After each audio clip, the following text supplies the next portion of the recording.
മിശിഹായിൽ പ്രിയമുള്ള സഹോദരി സഹോദരന്മാരെ, പ്രിയമക്കളെ, ഈ പ്രഭാതത്തിൽ സുഭാഷിതം 23:4-5 വാക്യങ്ങൾ നമുക്ക് ധ്യാനിക്കാം.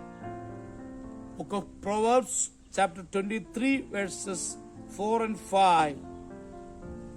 സമ്പത്ത് നേടാൻ അമിതാധ്വാനം ചെയ്യരുത്, അതിൽ നിന്ന് ഒഴിഞ്ഞു നിൽക്കാൻ വേണ്ട വിവേകം കാണിക്കുക. സമ്പത്തിന്മേൽ കണ്ണുവെക്കുമ്പോഴും അത് അപ്രത്യക്ഷമാകും. അതാണ് തിരുവചനം അവിടെ പറയുക. ഒരു മുക്കുവൻ അതിരാവിലെ മീൻ പിടിക്കാൻ പോയി. അയാൾ ആദ്യം കടലിൽ ചൂണ്ടയിട്ടപ്പോൾ ചെറിയ മത്സ്യം കുരുങ്ങി. അവൻ പുച്ഛത്തോടെ അതെടുത്ത് കടലിലേക്ക് എറിഞ്ഞു. പിന്നെ അവൻ രണ്ടാമതും ചൂണ്ടയിട്ടു. ഇത്തവണ കുറെ കൂടെ വലിയ മത്സ്യമാണ് ലഭിച്ചത്. എന്നിട്ടും അതിനെ അയാൾ കുടത്തിലിട്ടില്ല. അതെടുത്ത് അയാൾ പുറത്തേക്ക് കളഞ്ഞു. ഇഷ്ടം പോലെ വലിയ മത്സ്യം കിട്ടും. അയാൾ സന്തോഷിച്ചു. അത് പറഞ്ഞു തീർന്നില്ല. മുമ്പ് പിടിച്ചതിനേക്കാൾ അല്പം കൂടി വലിയ മത്സ്യം അയാൾക്ക് ലഭിച്ചു. അതിനെ ചൂണ്ടയിൽ നിന്ന് അടർത്തി തിരികെ കടലിൽ തന്നെ ഇട്ടു.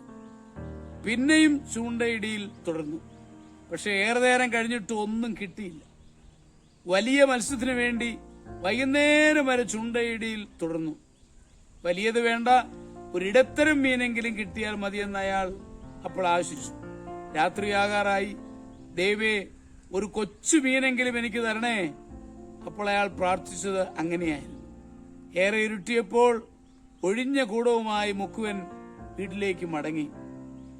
ഞാൻ എനിക്ക് കിട്ടിയത് നഷ്ടപ്പെടുത്താതിരുന്നെങ്കിൽ, അയാൾ സ്വയം പിറുപിറുത്തുകൊണ്ട് നടക്കുകയാണ് ചെയ്തത്.